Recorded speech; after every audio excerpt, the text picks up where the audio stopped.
But aren't they supposed to be a good thing? We'll talk about that today on Bible Time.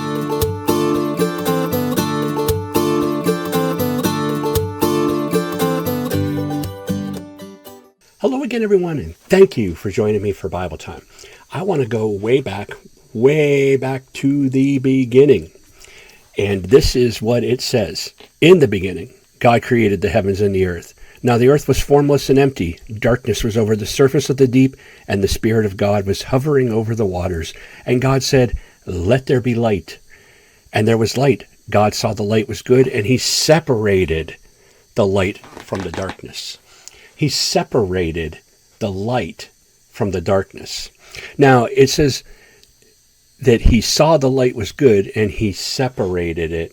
So there was light in the beginning, but it was with the darkness. So what God did was he separated the light from the darkness, and he made them two different things. He made light and darkness. Well, he didn't make them, but he separated them.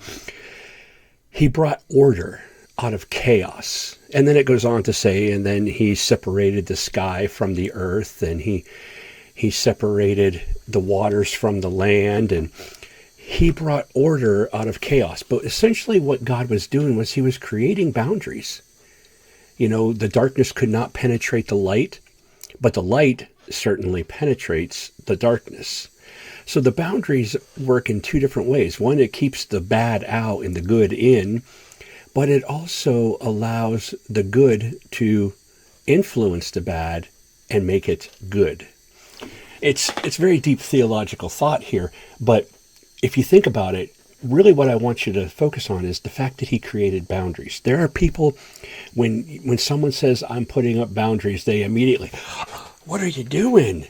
You know, you can't do that. That's just evil. You're pushing me out, or you're pushing other people out, or you're just going to isolate yourself." And boundaries are good.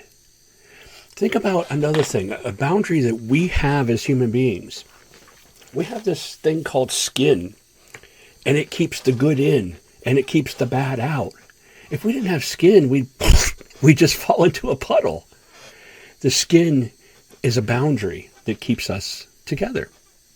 So throughout all of creation, God created boundaries, and boundaries bring order out of chaos.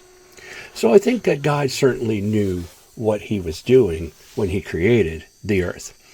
Now, this is just one part of creation that we can draw out. There are so many things just in this first chapter of Genesis that I could go on and on and on talking about.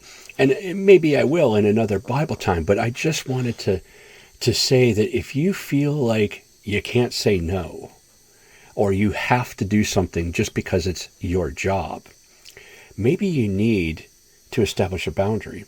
You know, many jobs, for example, have job descriptions. Those are boundaries. That's what you are expected to do, and you're not expected to go above and beyond. Now, a lot of times employers want their employees to go above and beyond, but not so far above and beyond that you move yourself away from the earth and into the firmament, if you know what I'm saying. You have to have boundaries for yourself. It's a good and healthy thing. As a pastor, I learned long ago I needed boundaries. I felt like I was saying yes to everybody. Let me tell you a quick story. Years ago, when I was not really a Christian yet, I mean, I believed, but I wasn't walking with God. I believed I confessed with my mouth, but I didn't believe in my heart necessarily. And I heard a sermon about the rag man.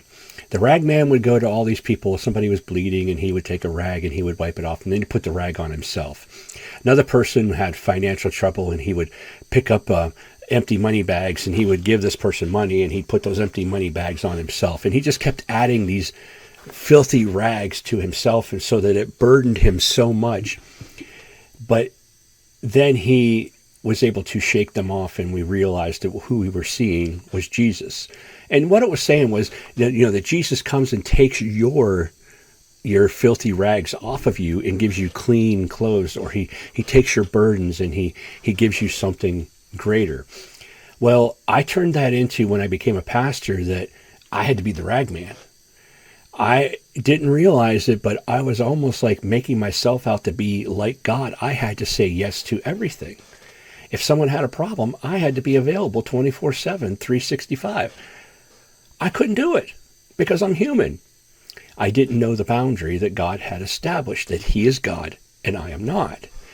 But anyway, thank God that he led me in realizing that and pulled me back in. But I'm telling you this story in case you are getting yourself into a situation where you're saying yes too much. You're a people pleaser. And there's nothing wrong with that.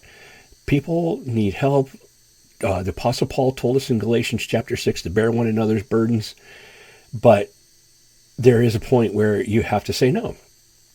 At the church that I serve, I am thankful that we have a food pantry, and we have just established a boundary that we will give you food, but we can't give you money.